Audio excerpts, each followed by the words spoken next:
Right, good morning everybody, and we are here once again at Coach Road for another one of our live Q&As. So this time we are with former leader of council Mr. Dennis Smith, who's here to take questions and give his sort of thoughts and feedback on his tenure here at Devon FA. And as usual, this is going to be hosted by Paul Morrison. So hello, welcome. Let's have loads of chat going, please. Ask any questions that you want and we will get them across, or even just comments to Dennis. That would be absolutely wonderful. And I will hand over as usual and shut up to our host today, Mr. Paul Morrison. So right, here is everyone. Enjoy and thank you for joining. Paul, over to you. Thanks Jason, and lovely to see you all viewers tuning in once again. We hope today is just as popular as yesterday. We're currently in the chamber at Coach Road. It's a beautiful sunny morning here in Luton Abbot, and opposite me is our one and only Dennis Smith. How are you, Dennis? I'm fine, Paul. Good morning. Good. It's good to see you.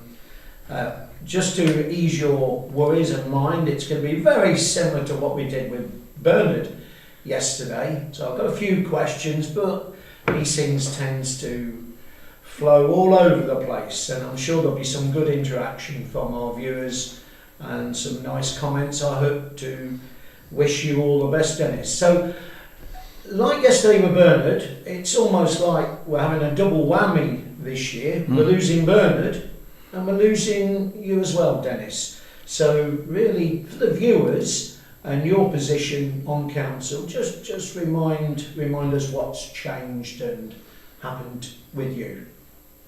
Well, in my 20 years of involvement at board level, there's been quite a lot of changes. I mean, I did the chair for three-year terms, and for the last two of those, I had Bernard as my vice chair, and when I stepped down, well, we basically reversed roles. We weren't really expecting to be carrying on for another 11 years, but these things happen, and we've had to live with an awful lot of changes, both changes in our administration and the way we've developed, and changes in the way football and football administration has changed at a very high level. So we're now in a completely different situation going forward, and it should be clear to everyone how the changes have affected the Devon FA simply by the fact that I'm sitting here talking into a microphone and being filmed, because you wouldn't have seen that. You wouldn't have seen that 20 years ago, yeah. I can assure you. But no, the succession planning that we've put in place was most important, taking the organisation forward, because at the end of the day, we're messengers for the governing body, and the governing body initiate changes. We have to live with those changes, because kicking up against them gets you nowhere. We as an organisation have grown from one person heading up in development with a part-time member of staff to some 16 people in developing the game, and bringing a lot more people into the game of football than people realise. It's more important to people's lives than just watching the Premier League on the telly. It's helped a lot of parents out of a lot of difficult places where they can send their children out into the fresh air to enjoy themselves, and that's what's happened and what's changed here. This facility we have here now, just moving on, is excellent as a community facility, and there are days when you can come down here and watch 80 to 100 children running around on this artificial turf pitch, which of course you wouldn't do on grass. But anyway, that's by the by. Yeah, but for you, Dennis, you were only about a month ago. You were the leader of the council, the voice of football in Devon. We were talking about Bernard being the voice of the business, but you being the voice of the football. So, with you now stepping down, we've now got a new leader coming on board in the name of Dave Parish from the North area. Do you want to comment about, now you're stepping down, you'll be moving, I suppose, as a backbencher, and a little bit about Dave Parish. What do you think they'll expect from Dave Parish as opposed to Dennis Smith? Well, I think the fact of the matter is that the role leader of the council is only 12 months old, or just over, and we were fortunate in that we were able to find someone to become deputy leader so that we can move on and run the football smoothly, because that the council has changed in that it represents pretty well all of football now that's played in Devon, all the different leagues, the different organisations, the youth, and it's important to have a younger face, if you like, come forward with different ideas to take the football side of things forward. I mean, at the end of the day, we can all sit still and do the same things, but we achieve nothing doing that. What you need to do is get a new voice, which he is, and he would take things forward, and I think he would do a great job. Yeah, and as we go back in time, and I think you started touching upon the changes in your time, from having a council that probably 20-25 years ago was very much a lot more work for the areas, but we didn't have the staff, we didn't have a lot of the voluntary work was covered by the areas and the council members who were very much hands-on. That's completely changed now, hasn't it, where the staff do a lot of the work that volunteers used to do. But the good thing is, I suppose, and you were part of that change, was the voice of football being recognised for everybody now. That any particular league is now going to sit on the Devon FA Council and check and challenge and discuss footballing matters. And I imagine you would have had a big part to play in that, Dennis, in making that fair and equal for everybody, whether it be disability or whatever, to have their chance to speak. And that's still growing, isn't it? It is indeed, and we've been very successful over the last few years in what's happened. Certainly, the disability side of football and the inclusion side of football has grown immensely, and we've obviously got a group of people that monitor that, and a group of people that monitor pretty well everything we do in football, whether it be county cups, player registration, which doesn't always go quite so well as most clubs will tell us, and but with technology and with less volunteers, and whether we like it or not, that is going to be a problem, not just for football but for all sport. Yeah. With less volunteers about, if we don't use technology going forward, then you soon get left behind. And it's most important that we have these new voices to challenge, because if you don't try and turn corners, you'll just finish up in a straight line going nowhere. So at the end of the day, from having council meetings which were not necessarily productive, we're now finding that we are getting new messages from new people, and the association is expected to act upon it, or rather the company is expected to act on it, because we are two separate entities effectively. So yeah. Well, but what about Dennis Smith? Because now Dennis is stepping down as leader of the council. You're still life member. So I'm just trying to think from a football point of view, where is Dennis Smith going to pop up? Because you've also got your love and affection for the South Devon Football League as well, Dennis. Tell us about future life on the Devon FA and possibly also within the South Devon League. Well, I'm a life vice president of the South Devon Football League, which was bestowed upon me in 2002 when I became chairman of the Devon FA. So, and I did have a 5-year involvement recently as its chairman, and I had previously been its registration secretary and fixtures and referees appointment secretary back in the 80s and 90s. So yeah, I've always had an affinity with the South Devon Football League, and probably always will have. I can't always get to their meetings, but we get well informed by the secretary, so that's absolutely fine. And I think the South Devon Football League, as with all our area leagues, will benefit from the changes that the County Football Association have made ultimately, although I didn't really understand the need for a code of governance, because we all seem to be managing without too too many problems, but you can understand unless you're completely blinkered, that with the safeguarding issues that have gone around football and other issues to do with financing football and clubs and county FAs, that something had to change. Yeah. We seem to be in the vanguard of that at the moment, because I understand that not a lot of county football associations are reluctant to embrace it, but eventually I think they're going to have to. I think you cannot expect volunteers, which is what we all are, Bernard, myself, all the other members of council and the board. You cannot really expect them to treat this as a job of work when they've already got a job of work, if you see what I mean. I know I'm retired now, but through my time as chairman, I was working in engineering management in a quarrying company, so it's you do have to move things on, really. Yeah. And the South Devon Football League, like I say, I go sneak up and watch a few matches every now and again, I think it's going well. The league itself, and as with the other area leagues, probably have difficulty accepting being the base of the pyramid, but there'd be no pyramid without them, I can assure you of that. Yeah. And going back... Ooh, the phone's ringing. Right. The phone's ringing. Right. Hang on.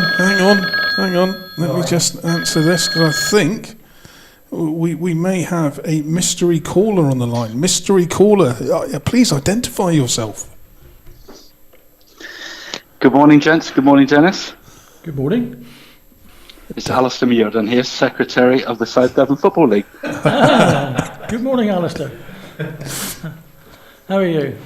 I'm fine, Dennis. How are you? You're looking first time I've ever seen you at Coach Road without your blazer. Yeah. Well, the badge is missing off that now.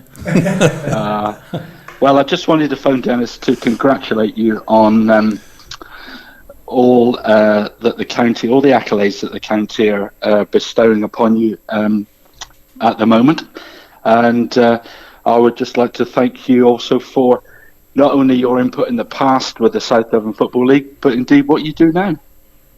Oh, well, thanks very much, Alistair. Yeah. That's a lovely surprise. Yeah, it was a surprise. Yeah. Alice, Go on, Alice. Just one other thing. I was in Coach Road this week, and I was looking at the honours boards that are in the reception, and it just sort of brought home to me that I don't know if people are aware, but since the county was formed in 1888, do you realise that there are only 12 other people, apart from yourself and Bernard, who have held that position of chairman of Devon FA? And I just thought, goodness me, that's a long time. And I think that it's a fantastic achievement, Dennis. So well done to you, and well done to Bernard as well. Oh, thanks very much, Alistair. That's a great observation from Alistair, isn't it? It's not, I think Bernard probably had the more difficult half of it, because in his time in chair, that's when all the messages were passed down from on high that we had to change the way we do things. So. Yeah, but in fairness, Alistair, you may or may not remember, but I remember when I first came down here from I was going to say sunny Leicester. It wasn't that sunny in Leicester, really. It used to rain a lot.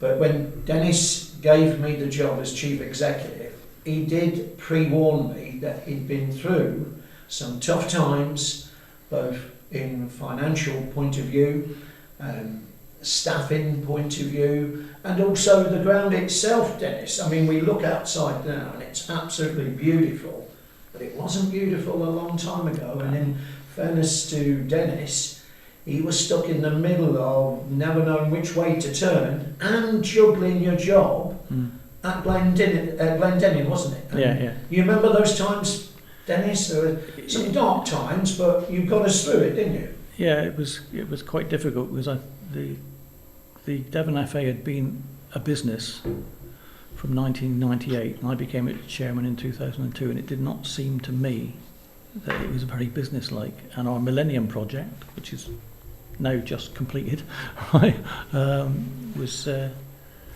stalled basically through lack of finance. We had some steel work up which pretended to be a grandstand, That was about it, really. So yeah, there was a lot to do, and a lot of work to do in persuading people to sponsor us for a while to get the work finished. In fact, I would have to say that one of the biggest helps was Carl Throgmorton, who sponsored us with sufficient funds so I could get the rest of the grant money down from the Football Association, because that's where it was stored. That's a good point, because I was going to ask you. Can I just jump in before you do that? Because I'm conscious we've still got Alistair on the phone. Oh, sorry. Here. Yeah, No, that's fine. Yeah. But you mentioned Carl there and the help that he was to you. Alistair, can I just ask you, as a relatively new secretary of the South Devon League, not been there since 1888, let's point that out, how invaluable was it for you to have Dennis there when you were new as secretary of, what is quite a big league in Devon? Yeah, I mean, the thing I would say is that one of the benefits of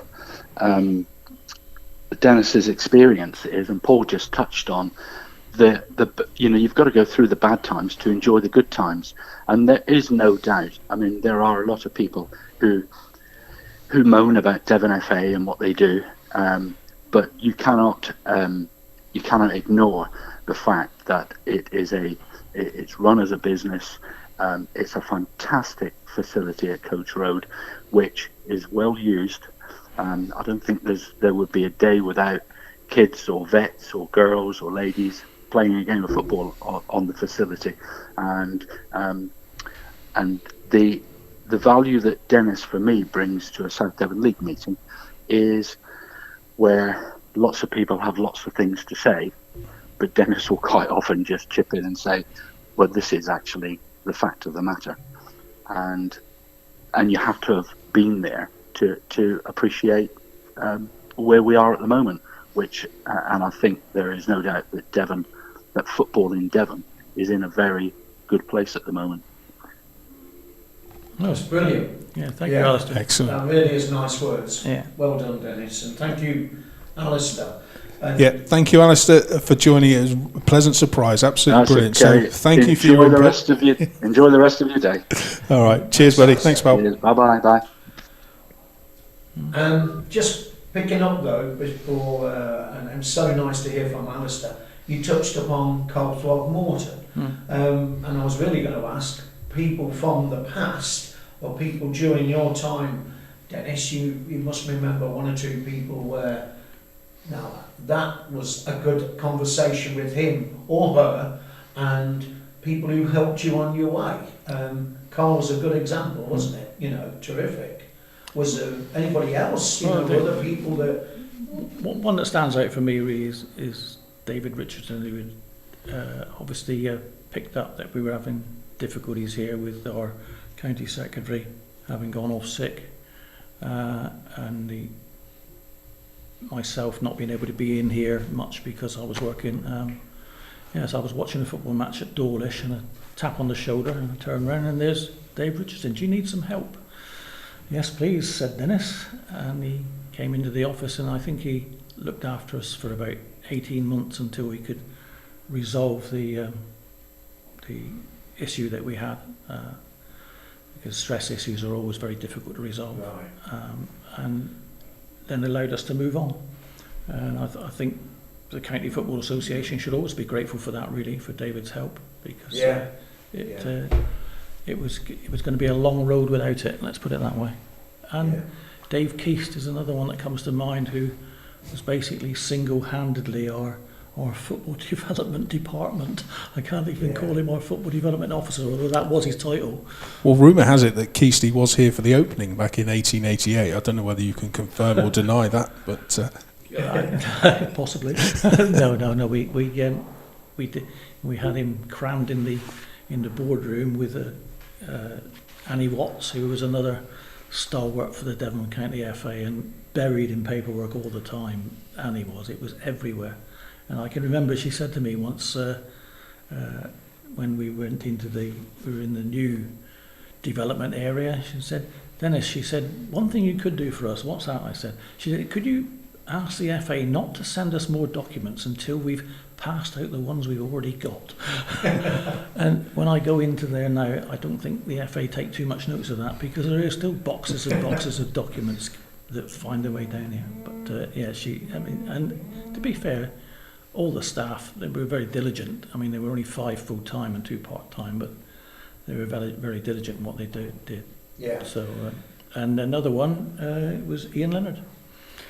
Ian Leonard was honorary vice chairman, because the vice chairman's role was annually changed, and it was like an honorary thank you role. And Ian became our first deputy chairman.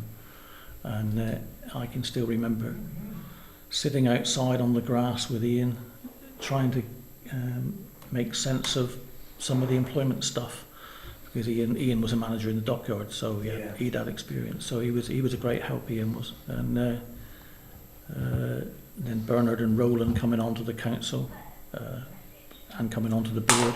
I mean, the people with the football experience and finance, HR experience, they're very important to the Devon FA, and they have been pretty well in all the 20 years I've been involved. So. And all of that had to happen, because if you think back, and I remember the early days when I was at Leicestershire FA, there would be me and maybe 2 or 3 staff, and that was it. And hang on. Hang on. We have another call. Coming in. Mystery caller, please identify yourself.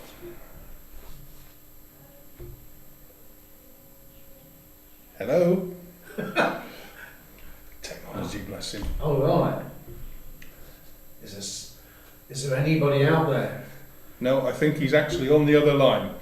Right, okay, hang on, we'll try and get our mystery caller back. Oh, right. 1 second, hang on. You carry on talking amongst yourselves. I was just picking up on what you said, Dennis, which is a really good point, that, back in the mid-90s, when I was at Leicestershire FA, and I'm sure it was the same here in many counties, there was only 2 or 3 staff, because you were always relying on the volunteers of council members. So if you look at maybe 4 or 5 staff, stay there 1 second, right? We're now up to a lot of counties of between 15 and 30 staff. Yeah. It's just expanded. And Dave Keast being the first ever development officer in Devon, I remember who mine was in Leicestershire. Yeah. And it just snowed. Oh. Let's try this again, shall we? This is quite exciting. Right, hang on 1 second. Right, mystery caller, please identify yourself. Mervyn Benny. Oh, Mervyn. Morning, Mervyn. Oh, hello, Mervyn. Yeah. You all right? How are you? All right? Yeah. We're good, Mr. President. Yeah, I phoned in to give congratulations to Dennis on his retirement. I've known him for years and years. He was a goalkeeper at the age of about 16 for Pen, and I've known him right through his life. He's been a wonderful bloke for South Devon League. He's been every office I can think of, and he got up to chairman for a little while, and then he took over chairman at Devon County, and I followed him around there, and he's done an excellent job. He deserves every credit he gets.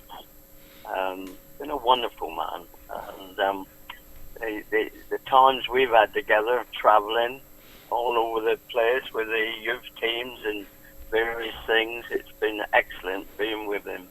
And he takes match reports now, so you can't have too much to say to him when he's on the ground away at the games. But anyway, he does a wonderful job, and he deserves every credit he gets.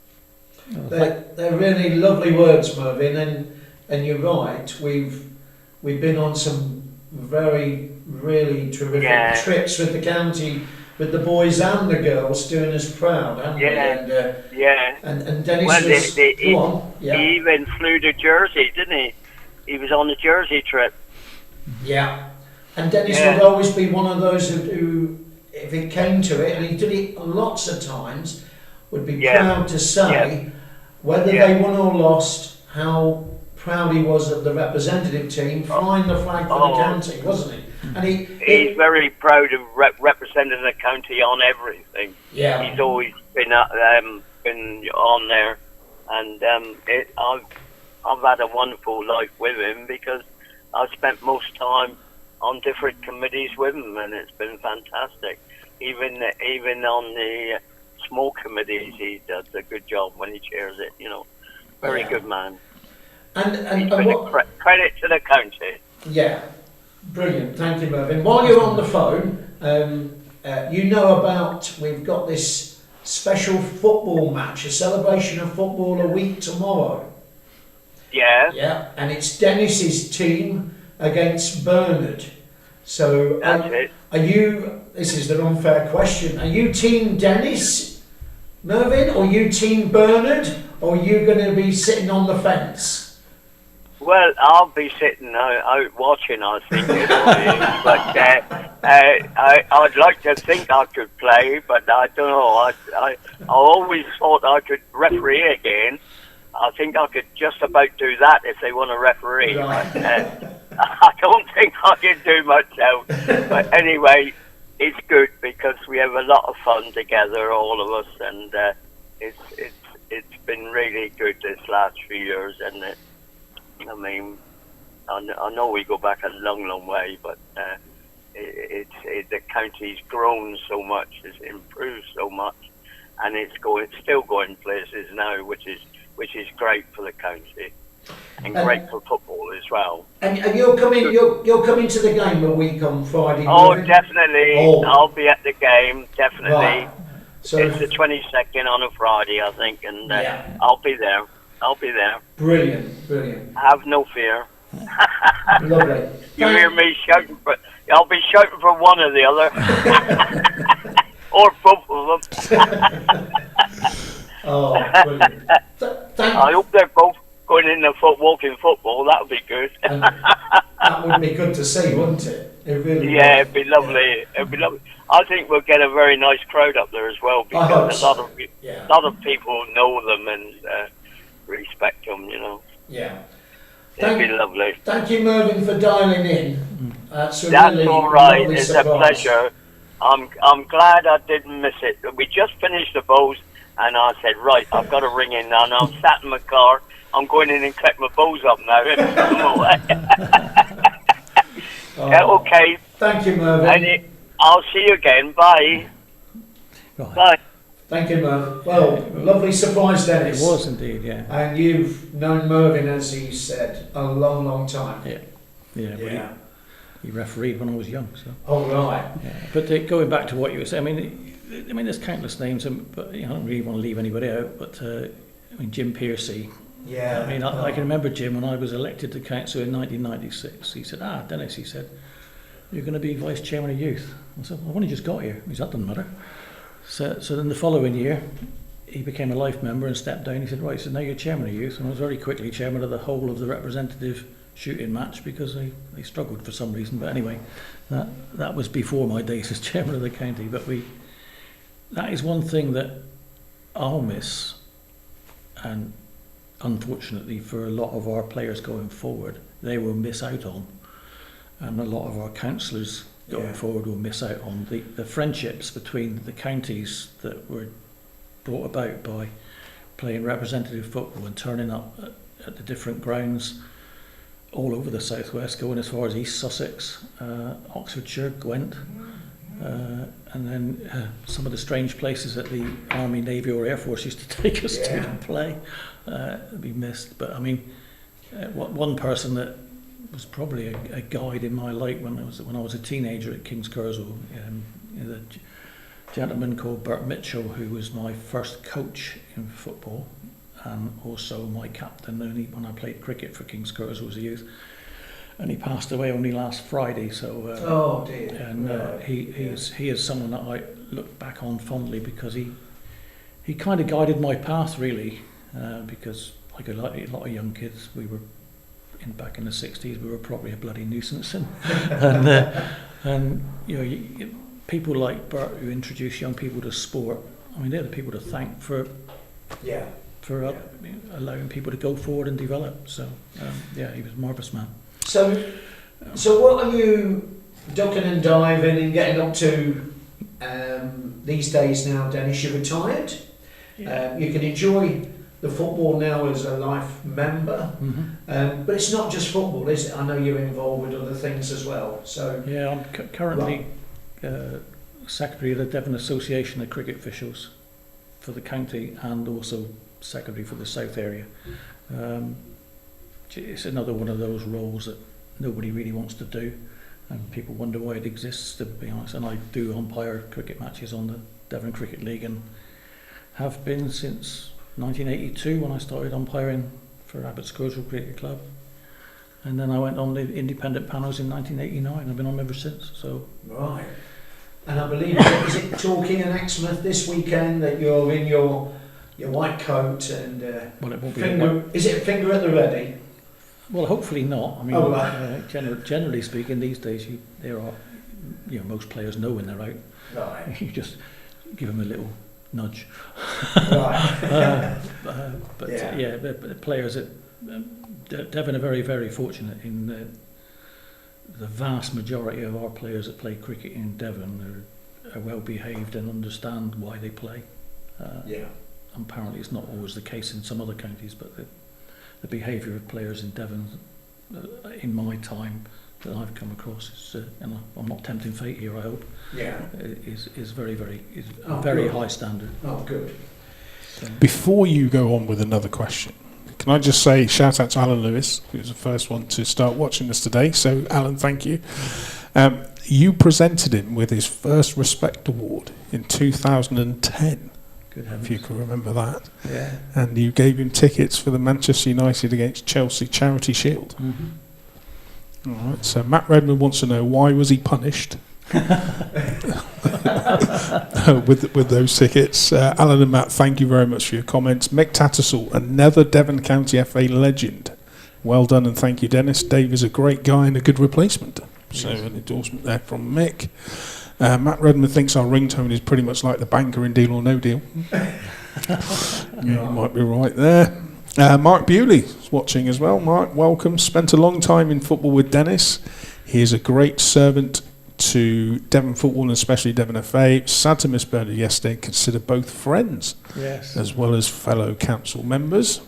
Mark did tremendous work for the South Devon Football League, and also as a member of staff in here. Yeah. Mark's wife Lisa was my assistant fixtures and referees appointment secretary, and the times that I spent down at their little cottage in Brixham, I'll always remember those tremendous times. Just trying to sort the mess out. Not the cottage, the fixtures. But there's a question from Matt Redmond. So what's something that you won't miss? Something I won't miss. Trying to reorganise this particular county football association with no finances. I won't miss that, I can assure you. I won't miss that. Yeah, it was a difficult time. But anyway, we are where we are. But got us through it. Yeah. You know, let's, you know. Yeah. It's a few years ago, isn't it, Dennis? 20 years ago now. 20 years ago. Wow. And I took my predecessor had been chairman for 30 years as well, so it was quite a difficult act to follow. Yeah. So, but they were hard times for the first couple of years, but subsequently things moved on. We got ourselves a county development manager in Hannah Buckley. She was soon headhunted and gone, but that's beside the point. And we've had really good staff come in, and some of the apprentices that we've kept on have been brilliant for us. Yeah, I think. And whenever I come here, which isn't very often, and I just stick my nose in to say hello to people, they're all beavering away, getting their jobs done. So it's good. And of course, this what we do now. You know, our county cup matches are all filmed. Any representative football match, well, some of them are filmed. Some of the counties don't let you, but you know, we've got good records now of what we're doing. Because that is a really boring job, isn't it? Record keeping. Yeah. So if you can film it, then you've got the record, well, forever. Yeah. Whereas it's sitting down. I'm going to finish. I was going to finish just reminding everybody about the celebration of football event we have a week tomorrow at Coach Road. At 7 o'clock, we have a mixture of the girls, the boys.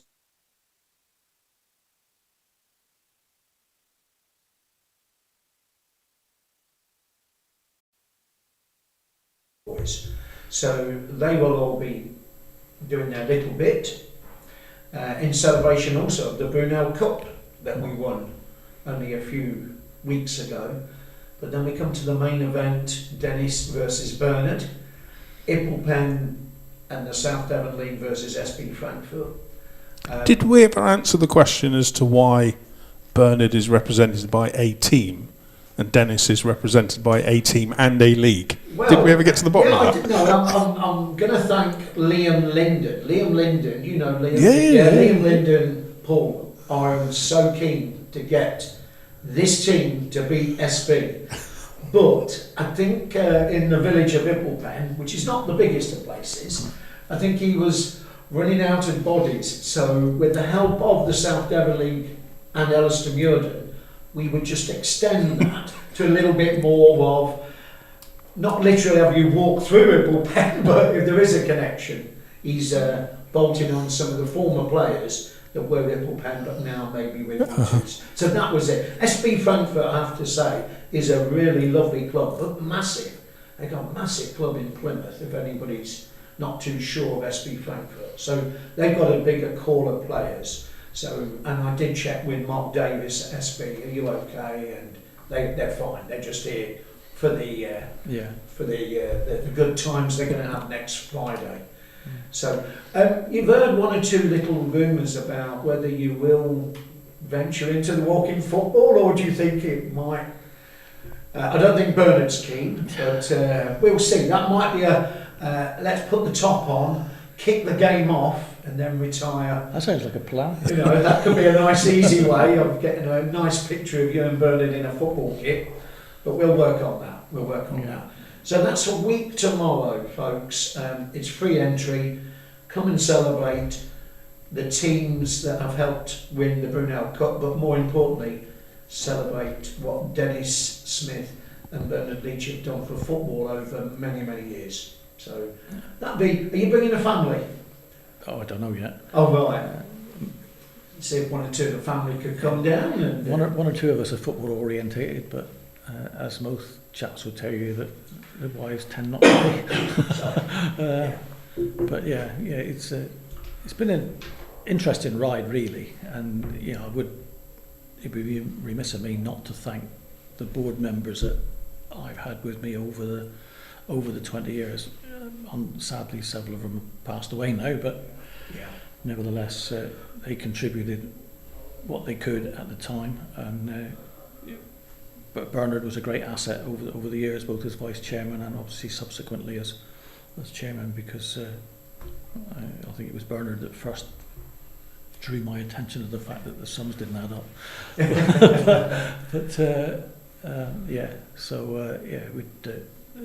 They were great help. I mean, obviously I've done just the 12 months as leader of council, but 19 years as chairman and vice chair, mostly with Bernard.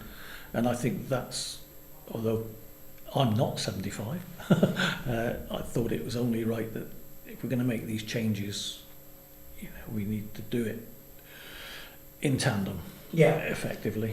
Together. Because I could have gone on for another year and a half or whatever it is. To what end? It was the right time, I think, to bring Dave in, and as Mick Tarso has said on there, I think David will do a good job. He's a good man.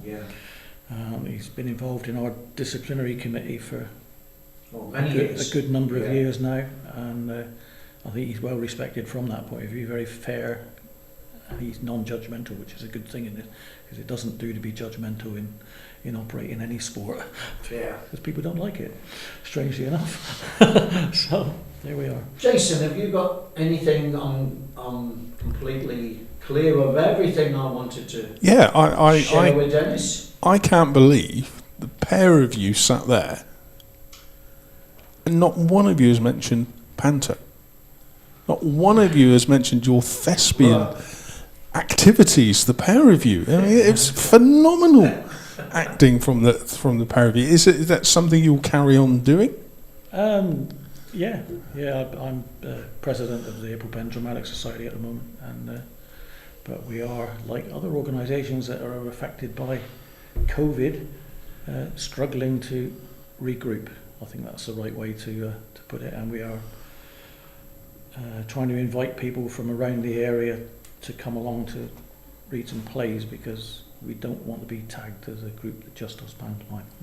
So, and that's what's happened recently, not through anybody's fault. It's just simply the way things have happened to getting commitment and getting enough members. So. But you filled out that hall three nights and then the afternoon show as well, didn't you? Yeah. For every panto you've done, Phil. Yeah. Mm. Yeah. So. But the purpose of the Dramatic Society doing panto was so we could raise enough funds to suffer the losses on doing plays, because 3-act plays are not really in vogue.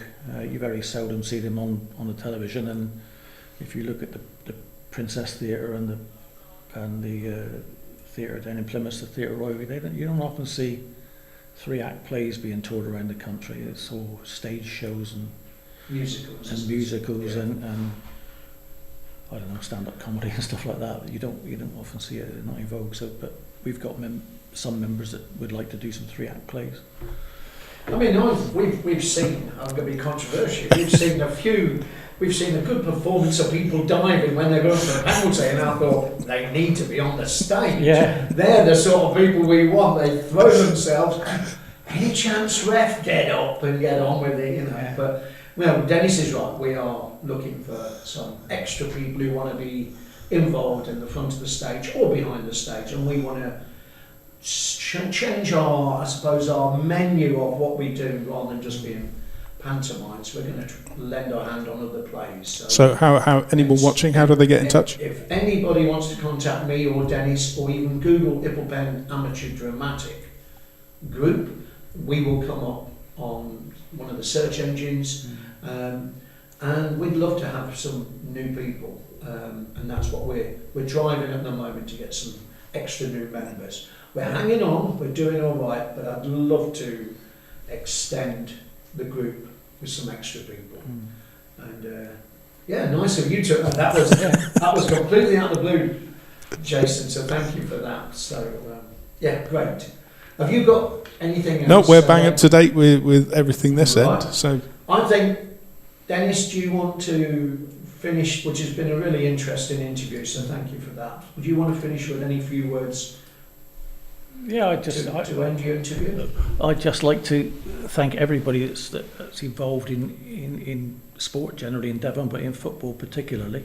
All the volunteers for all the work they do, because without them, running clubs and running leagues would be very, very difficult. But we mustn't forget, and people in sport do have a tendency to forget this, without people wanting to participate, they wouldn't need the rest of us. They wouldn't need referees, they wouldn't need cricket umpires, they wouldn't need officials in county offices or officials in leagues, unless we can attract them to play the game. And if we push people away, then that's worryingly the beginning of the end. So we really need to make sure we continue to pull people in, and that's the job of the development staff. And if we take an example from our disability programme, I think when I became chairman, there were 2 disability football clubs in Devon, and I think when I stepped down and Bernard took over, we were up to about 27. Where are we now? 100, is it, nearly? We are, thanks to Ash and all the people who help, Chris Stevens and Sue, we are number 1 in the country with our disability ratio of players. Yeah. It's phenomenal what they've done. it's what? What was that word you just said? For no. Yeah. So I'd just like to thank all those people for all the work they put in to attract people to the game, because there are enough people out there that we've got enough to attract distractors. Sport as generally, especially recently, if you've heard Mo Farah's confession, it's not good, because people pick up on that and say, well, Well, Dennis, can I, on behalf of the association and everybody, the football family of Devon, sincerely thank you. I'll always be grateful personally from me to you, because you interviewed me with Mr. Leonard many, many months ago and gave me the job, and you were such a good support to help us through those challenging times, and we did have some tough times. but to reap the benefits of what you've left here now is a lovely way to go and sit at the back of the room now and share that experience. So thank you, Dennis, really appreciate it. There we go. Thanks, Paul. And as I said before at the annual general meeting, it would have been a bit of a struggle without you, because we did interview other people, and we were looking for somebody that could bring something different to the County Football Association, and you've certainly done that, so well done. Thank you, Jason. Over to you, I believe. No, thank you, gentlemen. Absolutely fantastic. Please don't forget, you can still leave your comments on the page, and I'm sure Dennis will look at them later. Like and share it so everyone can have their opportunity to say thank you and celebrate Dennis's tenure here at Devon FA. So just keep an eye out on our page for more live Q&As, and don't forget, next Friday here at Coach Road is the big game. It's Team Dennis against Team Bernard. Thank you very much for watching, everyone. Enjoy the rest of your day. Cheers.